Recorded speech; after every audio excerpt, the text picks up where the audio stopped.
কার সাবেক পরিচয় এটা আমাদের কাছে মুখ্য নয়। আজকে থেকে যখন কেউ এনসিপিতে আসবে সে এনসিপি সংগঠন এনসিপি নেতাকর্মী হিসেবে কাজ করবে।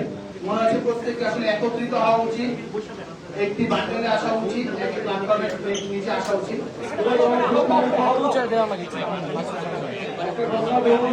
সময় পার হয়ে একটি জাতীয় নির্বাচনের মধ্য দিয়ে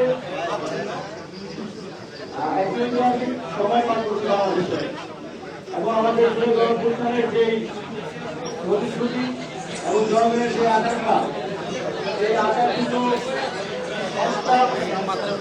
সুন্দর বাংলাদেশের বাস্তবায়ন এবং গণঅভ্যুত্থানের গণহত্যাকারীদের বিচার সহ সবকিছু বাস্তবায়নের ক্ষেত্রে সংখ্যা তৈরি হয়েছে এবং জাতীয়ভাবে আমরা একটা সময় পার করছি। এই গুরুত্বপূর্ণ সময়ে জাতীয় নাগরিক পার্টি এবং অপরাপর জুলাই গণঅভ্যুত্থানে একটি সুন্দর রাষ্ট্র নির্মাণের জন্য কাজ করা। আজকে তারই অংশ হিসেবে জাতীয় নাগরিক পার্টিটা আপনারা দেখতে পাচ্ছেন বাংলাদেশের নেতৃবৃন্দ যুক্ত হচ্ছে,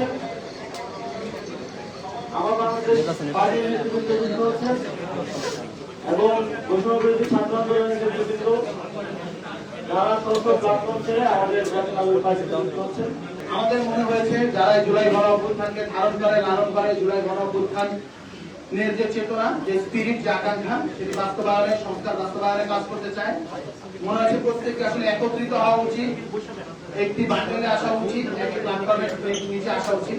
সংস্কারের প্রশ্নগুলোর ব্যাপারে রাষ্ট্রের যে অবস্থান, সরকারের যে অবস্থান, সেখানে জনগণের মধ্যে একটা গণহতাশা তৈরি হয়েছে এবং এইরকম বাস্তবতায় সামগ্রিকভাবে ঐক্যবদ্ধভাবে জাতিকে একসাথে নিয়ে যে সংস্কারের প্রত্যাশা এবং যে গণঅভ্যুত্থানের আকাঙ্ক্ষা, সেই আকাঙ্ক্ষাকে বাস্তবায়ন করার জন্য একসাথে কাজ করাটা অতীব জরুরি হয়ে দাঁড়িয়েছে।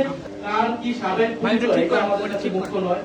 কে আগে কোন রাজনৈতিক দল বা সংগঠন করে এসেছে, ছাত্র দল হোক, ছাত্র শিবির হোক, ছাত্র অধিকার পরিষদ, ইভেন কি ছাত্রলীগ হোক, কার সাবেক পরিচয় এটা আমাদের কাছে মুখ্য নয়। আজকে থেকে যখন কেউ এনসিপিতে আসবে সে এনসিপি সংগঠন এনসিপি নেতাকর্মী হিসেবে কাজ করবে, এনসিপি আদর্শকে ধারণ করে কাজ করবে।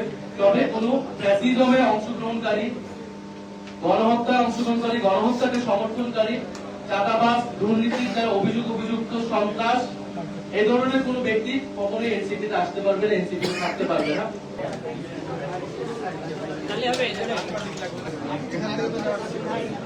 সামনে দিয়ে